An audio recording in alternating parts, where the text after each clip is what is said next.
السلام علیکم۔ آج ہمارا موضوع ہے خاکہ نگاری۔ خاکہ کے لغوی معنی ابتدائی نقشہ، ڈھانچہ اور چرپا کے ہیں۔ خاکہ نگاری کے معنی ہیں کسی کی تصویر لفظوں میں بیان کر دینا۔ ادبی اصطلاح میں خاکہ وہ تحریر یا مضمون ہے جو کسی شخصیت کا بھرپور تاثر پیش کرے، جس میں کسی شخصیت کی زندگی کے پہلو اس طرح اجاگر کیے جائیں کہ اس شخصیت کی جیتی جاگتی تصویر آنکھوں کے سامنے پھر جائے۔ اسے کسی شخص کی قلمی تصویر بھی کہہ سکتے ہیں۔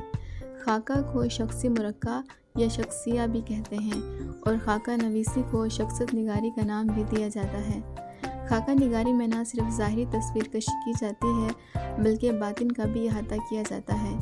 بقول محمد حسن، خاکہ نگاری ادب کی ایک صنف ہے جس میں شخصیتوں کی تصویریں اس طرح براہ راست کھینچی جاتی ہیں کہ ان کے ظاہر اور باطن دونوں قاری کے ذہن نشین ہو جاتے ہیں اور ایسا معلوم ہوتا ہے جیسے پڑھنے والے نے نہ صرف قلمی چہرہ دیکھا ہے بلکہ خود شخصیت کو دیکھا بھالا ہو۔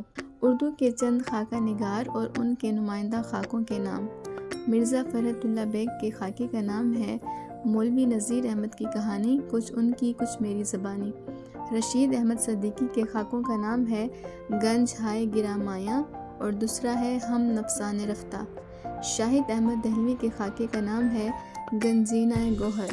اسی طرح چراغ حسن حسرت کے خاکے کا نام ہے مردم دیدہ۔ وزیر آغا کے خاکے کا نام ہے شام دوستاں آباد۔